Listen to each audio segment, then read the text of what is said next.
هذا الطفل تطاير من البرج المستهدف كما تشاهدون. يصعب الأهالي على الوصول إليه، تطاير من منزل إلى آخر هنا في هذا الاستهداف على مدينة غزة كما تشاهدون. هناك أيضا طفلة أشلاء، عبارة عن أشلاء.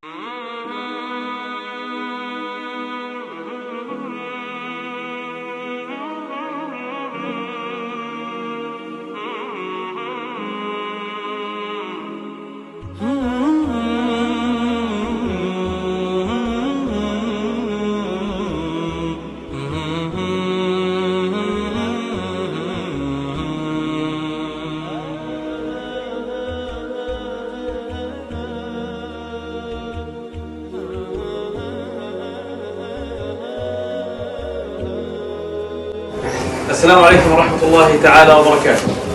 أيها الأكارم، أيها الأحباب، يقول المصطفى صلى الله عليه وسلم: خير الناس أنفعهم للناس. ويقول المصطفى صلى الله عليه وسلم: أنا وكافل اليتيم كهاتين في الجنة. وأشار بإصبعه الوسطى والسبابة وفرق بينهم. ومصداقا لهديه أيضا صلى الله عليه وسلم: من كفل يتيما في طعام وشراب حتى يستغني عنه وجبت له الجنة. نتواجد الآن في فريق جمعية فلسطين الخيرية للإعمار والتنمية، وبمساهمة من دولة الشيشان عند الطفل الناجي الوحيد من مجزرة عائلة فرج، فلم يتبقى إلا هو وحيدا، لإعطائه مساعدة نقدية وتقديم كافة أنواع المساعدات. قد تمكنا بفضل من الله تبارك وتعالى من إحضار الطعام والشراب والملبس والمأكل وجميع مستلزماته، وهذا العمل إهداء من الرئيس الشيشاني ونجله الكريم الفاضل دستم آدم رمضان أحمد حاج قدروف. نسأل الله تبارك وتعالى أن يبارك بهم جميعا وأن يجزيهم عنا خيرا. كما ونحن لدينا رسالة موجهة من الرئيس ونجله أنهم سيظلون بجانب هذا الطفل اليتيم حتى يتم عليه الله عافيته وأن يكرمه بالشفاء. فبارك الله فيكم وجزاكم الله عنا خيرا، والسلام عليكم ورحمة الله.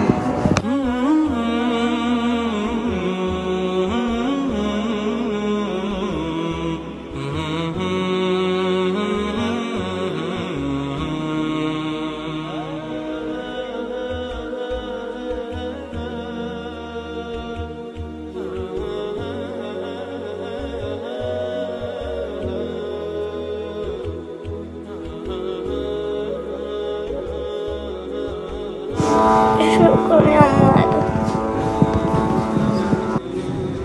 نحن وختاما لهذا اللقاء الذي أدمى قلوبنا، وجب الشكر مصداقا لقول المصطفى صلى الله عليه وسلم: من لا يشكر الناس لا يشكر الله. نتوجه بالشكر لاخواننا في دولة الشيشان ممثلة برئيسها الاخ الزعيم صاحب القلب العطوف رمضان احمد حاج قدروف، ابن الشهيد احمد قدروف، ونجده دستم ادم رمضان قدروف، على هذا الجهد الطيب والمبارك. نسأل الله تبارك وتعالى أن يحشركم بزمرة الأنبياء والشهداء مصداقا لقول المصطفى صلى الله عليه وسلم: أنا وكافل اليتيم كهاتين في الجنة. وبارك الله فيكم، والسلام عليكم ورحمة الله وبركاته.